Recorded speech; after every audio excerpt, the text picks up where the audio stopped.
अब धर्मदास ने पूछा कि हे महाराज, ये सतलोक क्या है? तो बंदी छोड़ बताते हैं कि सतलोक का ज्ञान हो गया तो समझो आपकी भक्ति शुरू होगी। अभी तक तो आप भक्ति पर लगे भी नहीं सो भाई। और जबकि धर्मदास बहुत ही तगड़े सेठ और इतने आरूढ़ थे रामकृष्ण की भक्ति में कि उस जैसी भक्ति उस युग में शायद ही कोई हंस कर रहा होगा। और ऐसे हंस को उस काल के रस को भुलाकर और सतपुरुष का रस प्रदान करना को बालका का खेल नहीं है। ये तो पूर्ण ब्रह्म परमात्मा थे। एक भी नहीं सुना था धर्मदास बंदी छोड़ कहे थे जब सिर पाव था, बता क्या तन्ने कर कहां से देख लिया? कोई गीता में दिखा, शास्त्र में दिखा, मुझे पुराने पुराण में दिखा, कहां लिखा है कि कबीर साहब कोई पूर्ण ब्रह्म परमात्मा सतपुरुष है, कोई सतलोक भी है? तो बंदी छोड़ कहने लगे भाई ये शास्त्र किसने लिखे थे? ये किसी ने कहे होंगे। हाँ भला ऐसा लिखा है कि न्यू हुए से वेद व्यास ने लिखे हैं, सब 18 पुराण भी चारों वेदों को दोबारा लिखा है। तो फिर वेद व्यास नहीं लिखे हैं तो वेद व्यास कौन है? कि ऋषि हुए बहुत बड़े। तो आज जो वेद व्यास की कही हुई बातों को जो लाख वर्ष पहले हजारों वर्ष पहले कही गई और आगे होने वाली ये सारी लिख दे तो वो क्या ऋषि नहीं होगा? हाँ वो तो होगा। मिला बैठ मैं तू लखर में बोलूंगा। और फिर मिलाना जाके तेरे शास्त्र में आज तक पढ़ा भी नहीं है भगत जी, अनपढ़ हूं मैं, एक अक्षर नहीं जानता। जब धर्मदास को गीता सुनाई, गीता का उपासक था, इसमें ग्रंथ साहब में कबीर सागर में लिख रखा है गीता का पूरे 18 के 18 अध्याय गरीबदास कबीर साहब ने। और फिर उनका सार लिखा कि इसमें न्यू क्या भाई, और नीचे सार दे दिया, ऊपर तय न्यू का है और बाद में ये न्यू हुआ। धर्मदास का जो है ना काटे ही लकड़े, ओ तेरा बोलो या तो बोल बोले यहाँ बीरा क्या का ज्ञान था। तो जब वो कहता है महाराज मुझे बताओ फिर वो सतलोक की कहानी क्या से? बंदी छोड़ कहते हैं कहानी नहीं है, यथार्थ चीज से। तो सबसे पहले सतपुरुष अकेला था, निराकार रूप में गुप्त रहता था। सतपुरुष सतलोक का भगवान जो पूर्ण ब्रह्म परमात्मा अनंत करोड़ ब्रह्मांड के भगवान से। फिर उन्होंने अपनी रजा से सतलोक के रचना की।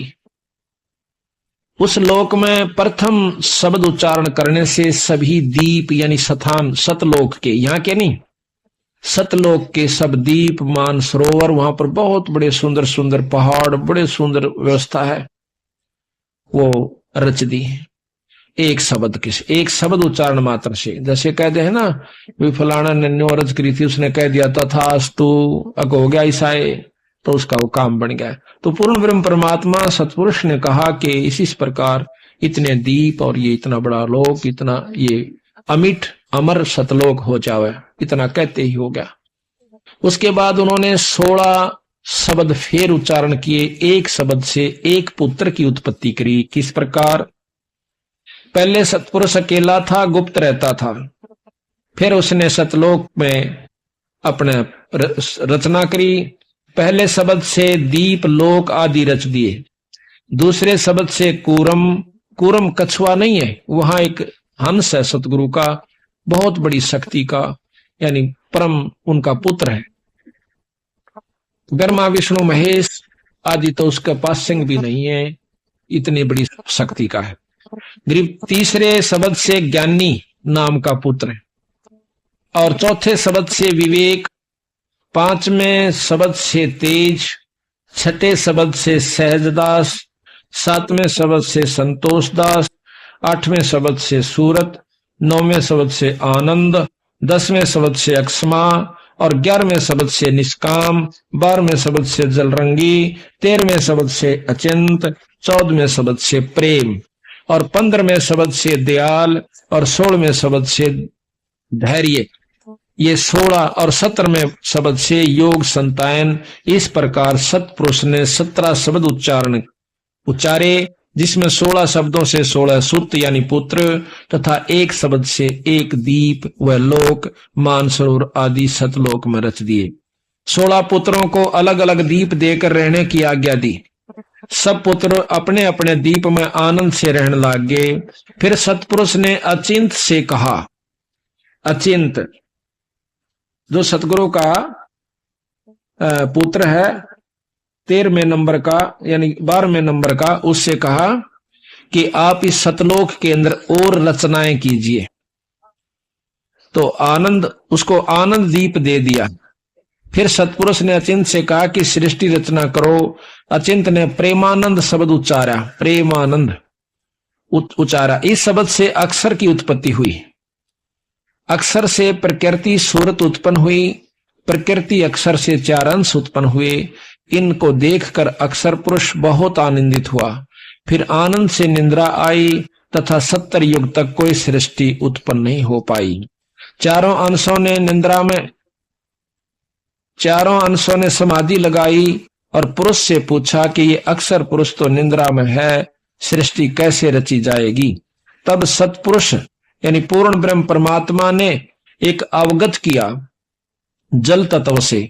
एक अंडा उस जल में जिस तालाब के अंदर वो अक्षर पुरुष सो रहा था, उसमें एक बहुत बड़ा अंडा छोड़ दिया। गड़गड़ गड़गड़ होती हुई गई तो अक्षर पुरुष की नींद खुल गई।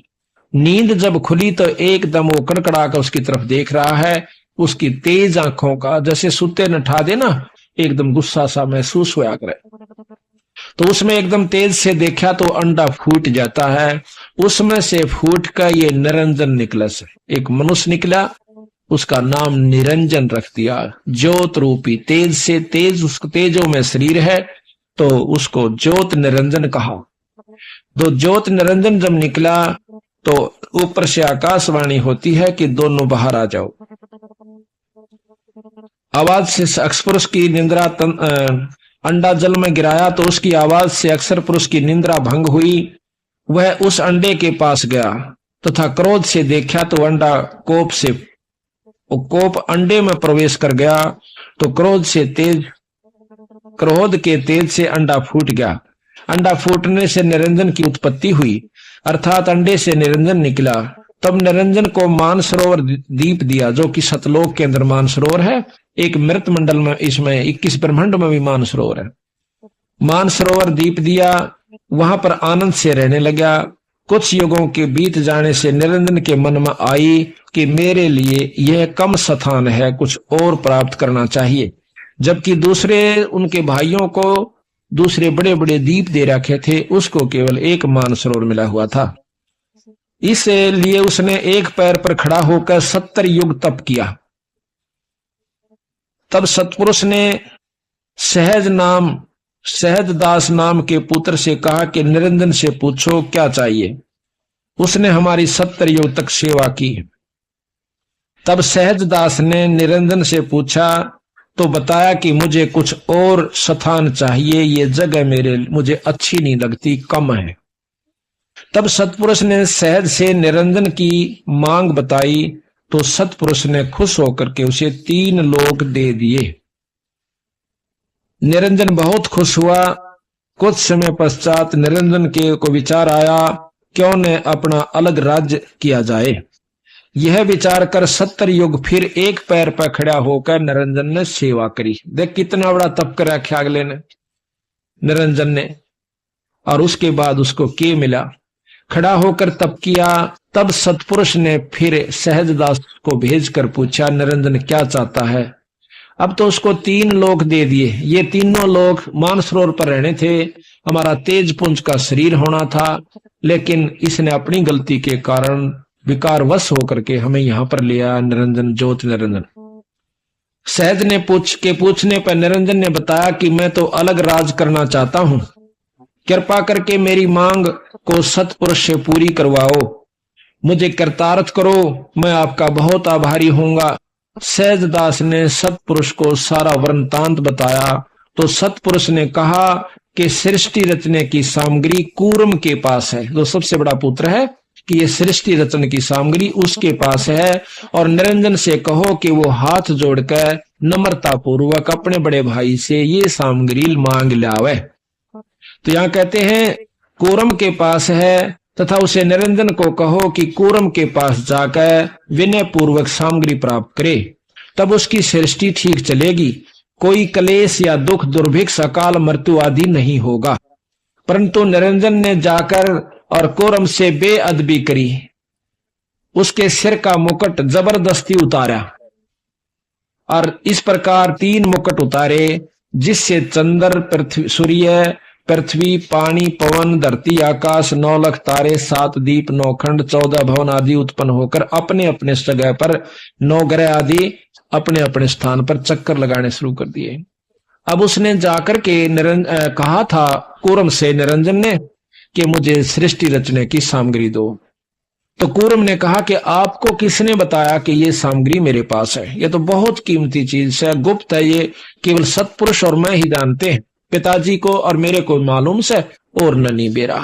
सत साहिब जी, इस वीडियो के बनाने का उद्देश्य हमारा किसी को भी नीचा दिखाना व किसी की भावनाओं को ठेस पहुंचाने का नहीं है। इस वीडियो के बनाने का उद्देश्य हमारा संत रामपाल जी महाराज जी के अध्यात्म ज्ञान को जन जन तक पहुंचाना है। तो आइए देखते हैं संत रामपाल जी महाराज जी द्वारा लिखी गई पुस्तक गरिमा गीता की पेज नंबर 283 से उनका ज्ञान। गीता ज्ञान देने वाले ने अन्य पूर्ण परमात्मा का ज्ञान।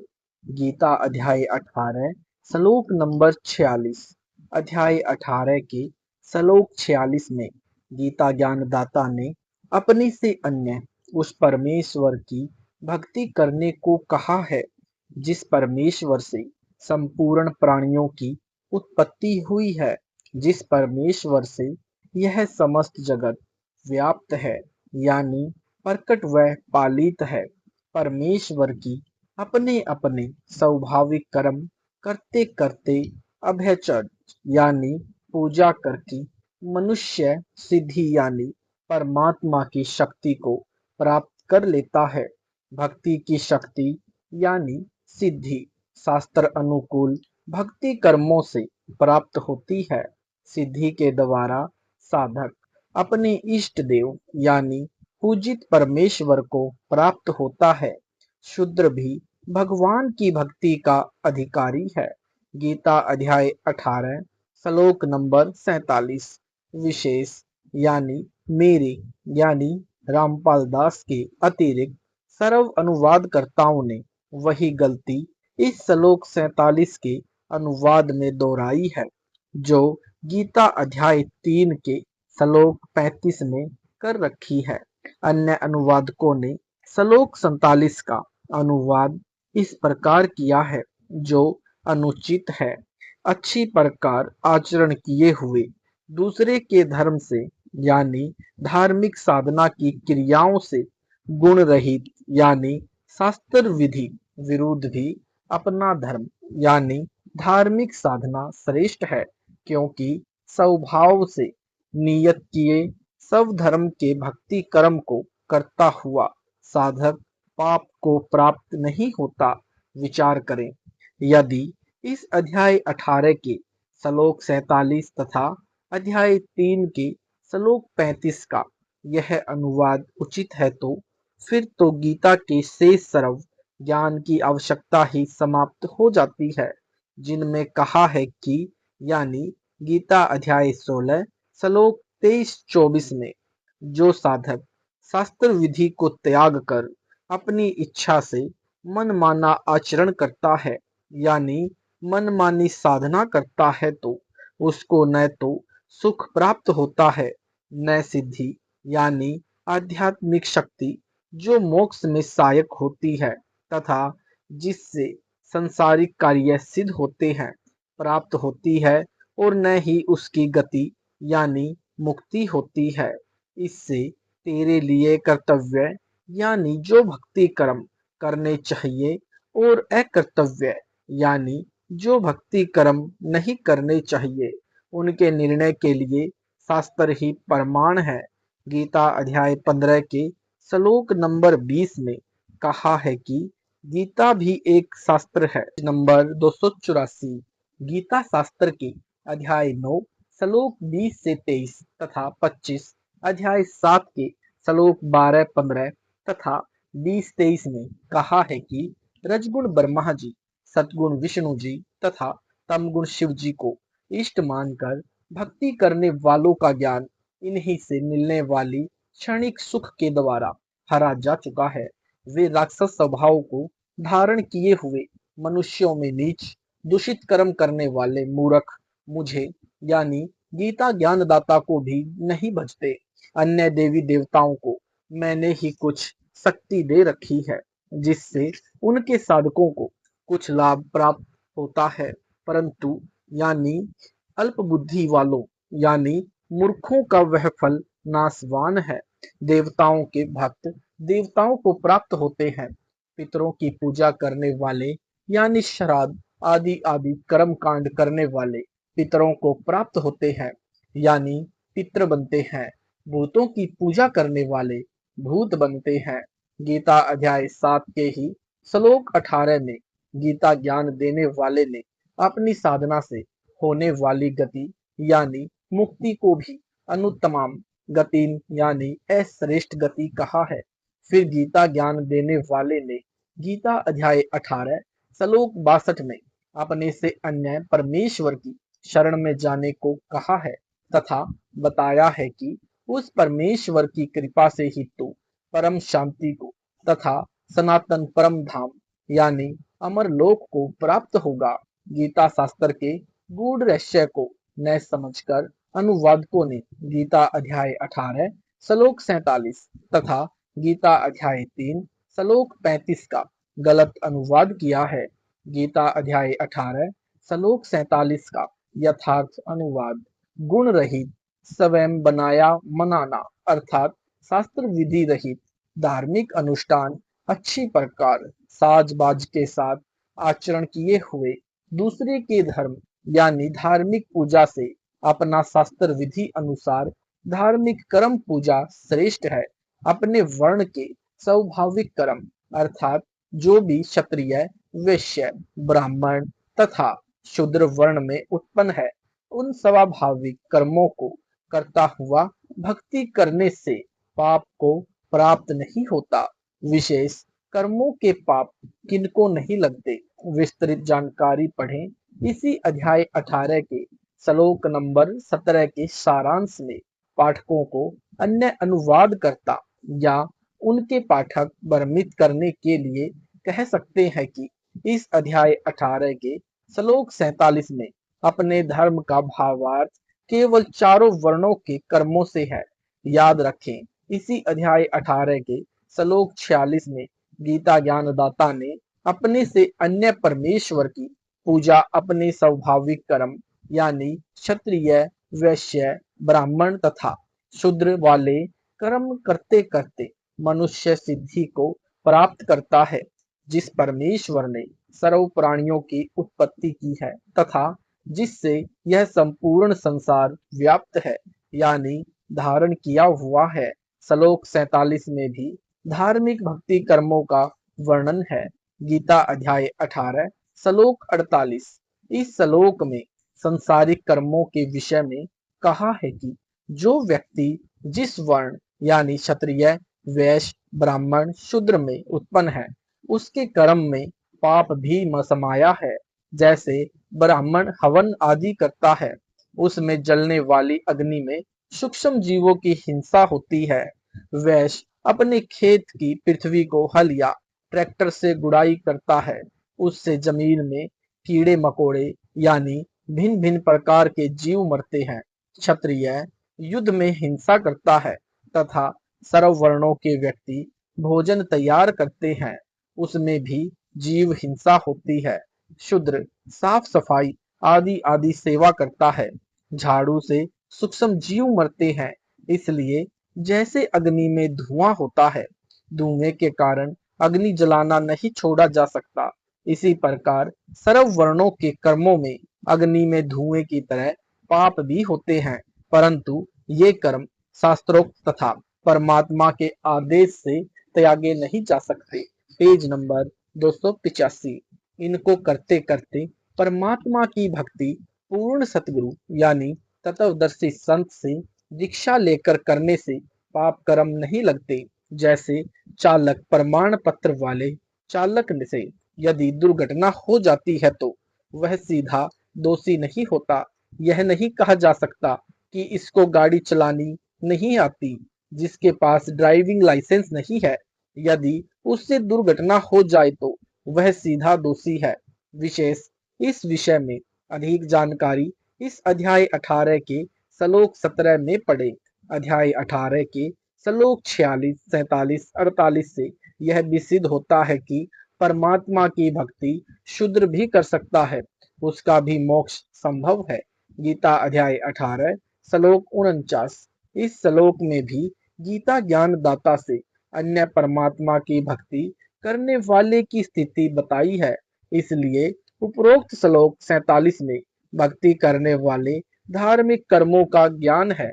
इस श्लोक में कहा है, सर्वत्र आसक्ति रहित बुद्धि वाला, सपरिहारित यानी संग्रह न करने वाला तथा बुरे कर्मों का न करने वाला, जिसने अपनी आत्मा को ज्ञान से अनुचित कर्मों को न करने के लिए तैयार कर लिया है, वह आत्म विजयी तत्व ज्ञान के द्वारा संन्यास की परिभाषा जानकर, कर्म न त्याग कर, बुराइयां त्याग कर भक्ति करने वाले द्वारा यानी प्राम काल ब्रह्म से अन्य श्रेष्ठ मुक्ति को प्राप्त होता है, जिससे सर्व पाप कर्म नष्ट होने पर मुक्ति होती है। उस सिद्धि को प्राप्त होता है। निष्कर्म्य मुक्ति को प्राप्त प्राणी को सतलोक प्राप्त होता है। सत्यलोक में कर्म नहीं प्राप्त होता है। निष्कर्म्य यानी सत्यलोक में कर्म नहीं करने पड़ते। सर्व सुविधाएं मुफ्त में प्राप्त होती है। गीता अध्याय 3 श्लोक 4 में भी प्रमाण है। गीता अध्याय 18 श्लोक 50, जो कि ज्ञान की श्रेष्ठ निष्ठा है, यानी तत्व ज्ञान का जो तात्पर्य है, उस सिद्धि यानी भक्ति के कारण प्राप्त आध्यात्मिक शक्ति को जिस प्रकार से प्राप्त होकर साधक परमात्मा को प्राप्त होता है, उस ज्ञान को हे कुंती पुत्र तू मुझसे समझ। गीता अध्याय 18 श्लोक 51 से 53। इसमें बताया है कि तत्व ज्ञान से विशुद्ध हुई बुद्धि से युक्त तत्वदर्शी संत का शिष्य खाने पीने में संयम रखता है, विकारों से परहेज करता है, अच्छी धारणा वाला तथा एकांत प्रिय होता है, संयमी बनकर बोलने में भी संयम रखता है, राग द्वेष से दूर, काम क्रोध घमंड अहंकार परिग्रह यानी संग्रह का आदि का परित्याग करके निरंतर परमात्मा के विषय में विचार यानी ध्यान रखकर ध्यान यज्ञ करता हुआ शांत स्वभाव वाला साधक गीता ज्ञान दाता से अन्य सच्चिदानंद घन ब्रह्म में यानी पूर्ण परमात्मा को प्राप्त करने के लिए योग्य होता है। गीता अध्याय 18 श्लोक 54। परमात्मा प्राप्ति के योग्य हुआ साधक न तो हानि होने पर शोक करता है, न इस संसार की वस्तुओं की इच्छा करता है, सर्व प्राणियों के प्रति समभाव रखने वाला मेरे वाली भक्ति से अन्य वास्तविक भक्ति को प्राप्त हो जाता है। प्रथम मंत्र जो 7 नाम का है, उसके जाप से साधक गीता अध्याय 18 श्लोक 51-53 में बताए विकार रहित हो जाता है। उसके पश्चात 2 नाम का जाप दिया जाता है, उसमें एक ओम नाम भी जाप करने का दिया जाता है। यह काल ब्रह्म यानी क्षर पुरुष अर्थात गीता ज्ञान देने वाले की वास्तविक भक्ति का नाम है।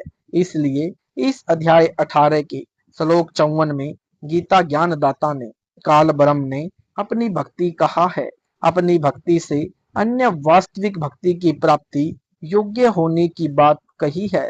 इस अध्याय 18 श्लोक 56 में स्पष्ट किया है कि मेरी इस भक्ति यानी ओम नाम के जाप के करने वाले की रक्षा मैं करता हूँ। मेरे संरक्षण में मेरे में भी श्रद्धा रखने वाला मेरी कृपा यानी ओम नाम की भक्ति के सहयोग से अविनाशी धाम को प्राप्त होता है।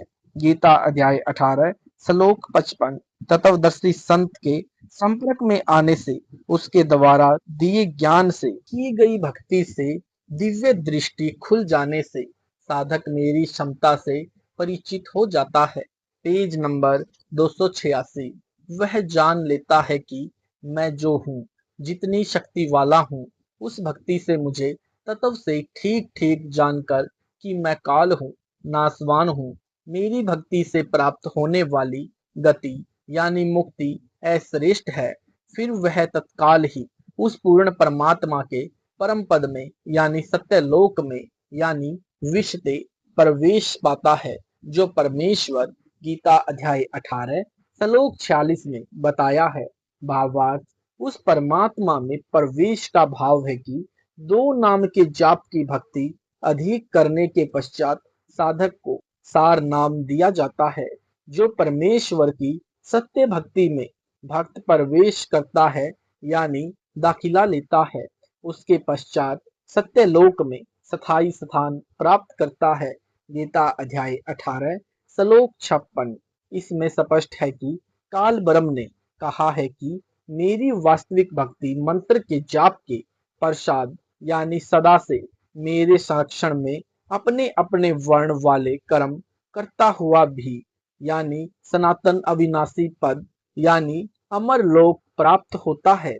गीता अध्याय 18 श्लोक 57-60। इन चारों श्लोकों में काल ब्रह्म यानी गीता ज्ञान देने वाला अर्जुन को युद्ध के लिए कह रहा है कि सर्व कर्मों को तू मुझ पर छोड़कर मेरे संरक्षण में रहकर मेरी बातों में चित रख, मेरे में चित रखने वाला होकर तू सर्व दुखों यानी कर्म बंधन रूपी किले समान संकट को आसानी से पार कर जाएगा। यदि मेरी बातों पर ध्यान नहीं देगा तो नष्ट हो जाएगा। जो तू कह रहा है कि मैं युद्ध नहीं करूंगा, तेरा यह निश्चय मिथ्या है, क्योंकि तेरा स्वभाव तुझे जबरदस्ती तुझे युद्ध कर्म लगा देगा। गीता अध्याय 18 श्लोक 60। हे कुंती पुत्र, जिस अपने क्षत्रिय के कर्म को मोह के वश हुआ नहीं करना चाहता, उसके अपने पूर्व जन्म के संस्कार से बंधा हुआ परवश होकर करेगा। गीता अध्याय 18 श्लोक 61-62। इन दोनों श्लोकों में गीता ज्ञानदाता से अन्य पूर्ण परमात्मा का वर्णन है। उसी परमात्मा का वर्णन किसी अध्याय 18 के श्लोक 46 में किया है। गीता ज्ञानदाता ने कहा है कि हे अर्जुन, शरीर रूप यंत्र में आरूढ़ हुए संपूर्ण प्राणियों को अंतर्यामी परमेश्वर उनके कर्मानुसार भ्रमण करवाता हुआ उनके हृदय में विराजमान है यानी बैठा है। गीता अध्याय 18 श्लोक 62। हे भारत, तू सर्व भाव से उस परमेश्वर की शरण में जा। उस परमेश्वर की कृपा से ही तू परम शांति तथा सनातन परम धाम यानी सत्यलोक को प्राप्त होगा। इसी परमेश्वर की शरण में जाने के लिए इसी अध्याय 18 के श्लोक 66 में कहा है।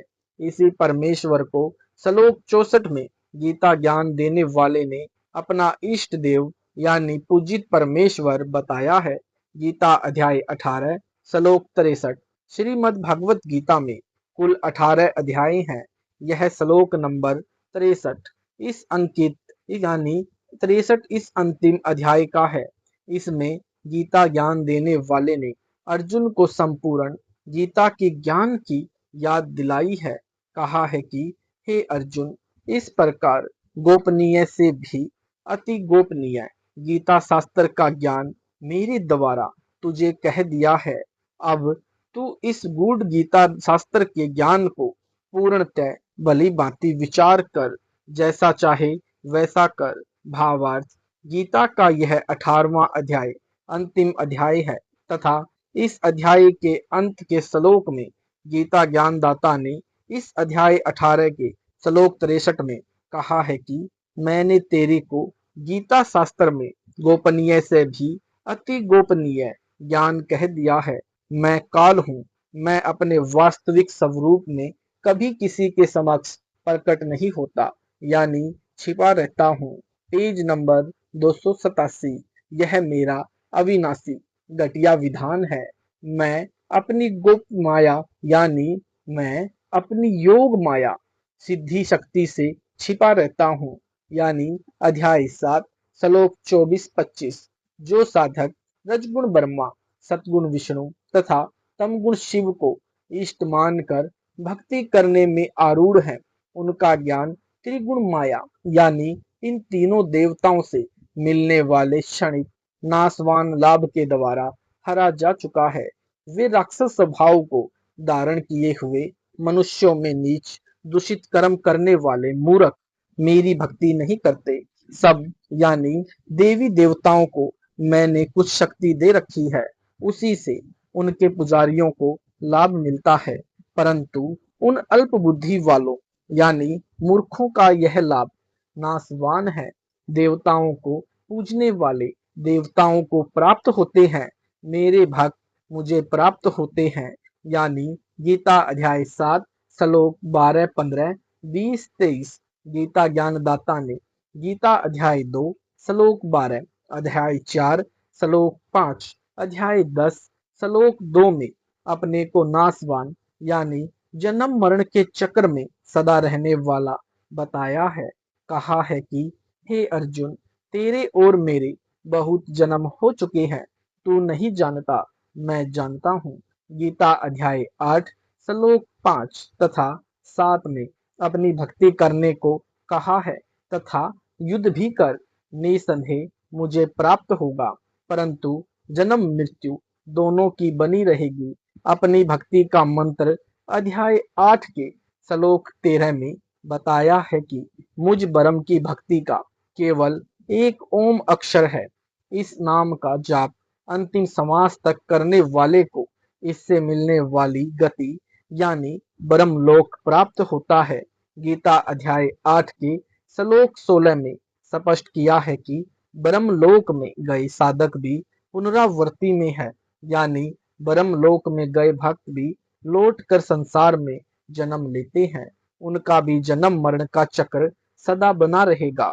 युद्ध जैसे भयंकर कर्म भी करने पड़ेंगे, जिस कारण से काल ब्रह्म के पुजारियों को न तो शांति मिलेगी न सनातन परम धाम, जहां जाने के पश्चात साधक कभी लौट कर संसार में नहीं आते। इसलिए गीता ज्ञानदाता ने गीता अध्याय 18 के श्लोक 46 तथा 61, 62 तथा 66 में कहा है कि हे भारत, तू सर्व भाव से उस परमेश्वर की शरण में जा जो गीता अध्याय 8 श्लोक 3 में मेरे से अन्य परम अक्षर ब्रह्म है। उस परमेश्वर की कृपा से ही तू परम शांति को तथा सनातन परम धाम को प्राप्त होगा। अध्याय 18 के श्लोक 46 में यह भी स्पष्ट किया है कि वह परम अक्षर ब्रह्म ब्रह्म वही यानी परमात्मा है, जिसने सर्व प्राणियों की उत्पत्ति की है तथा जिससे ये संपूर्ण जगत व्याप्त है। उसकी भक्ति अपने अपने सांसारिक स्वाभाविक वर्णों यानी ब्राह्मण, क्षत्रिय, वैश्य तथा शूद्र के कर्म करता हुआ भी साधक परम गति को प्राप्त हो जाता है। गीता अध्याय 15 श्लोक 4 में कहा है कि तत्वदर्शी संत से तत्व ज्ञान प्राप्ति के पश्चात परमेश्वर के उस परम पद की खोज करनी चाहिए, जहां जाने के पश्चात लौटकर संसार में कभी नहीं आते। जिस परमेश्वर से संसार रूप वृक्ष की परवर्ती विस्तार को प्राप्त हुई है, यानी जिस परमेश्वर ने संसार की रचना की है, यानी उसी आदि यानी सनातन परमेश्वर की मैं शरण में हूँ। गीता ज्ञान दाता ने अध्याय 17 के श्लोक 23 में यह भी स्पष्ट किया है कि उस परम अक्षर ब्रह्म यानी सच्चिदानंद घन ब्रह्म की भक्ति का मंत्र 3 नामों का ओम तत्सत है। इसका स्मरण करके उसकी प्राप्ति होती है।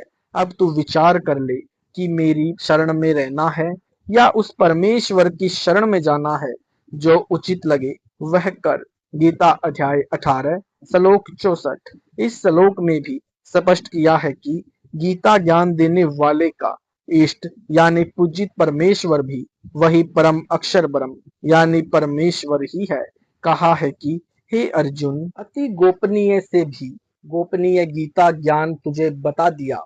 अब संपूर्ण गोपनीय से अति गोपनीय मेरे वचन सुन, जो तेरे हित में कहूंगा कि यह परमेश्वर जो श्लोक 61, 62, 46 में ऊपर बताया है, जिसकी शरण में सर्व भाव से जाने को कहा है, जो सर्व सृष्टि का उत्पत्ति करता है, मेरा पक्के तौर पर पूजित है, यानी मेरा पूज्य देव भी यही है। गीता अध्याय 15 श्लोक 4 से भी स्पष्ट है कि मैं उसी की शरण में हूँ। सत साहिब जी, यह वीडियो आपको अच्छा लगा है तो वीडियो को लाइक करें, शेयर करें, कमेंट करें। ऐसे ही वीडियो देखने के लिए हमारे चैनल को सब्सक्राइब जरूर करें। सत साहिब जी।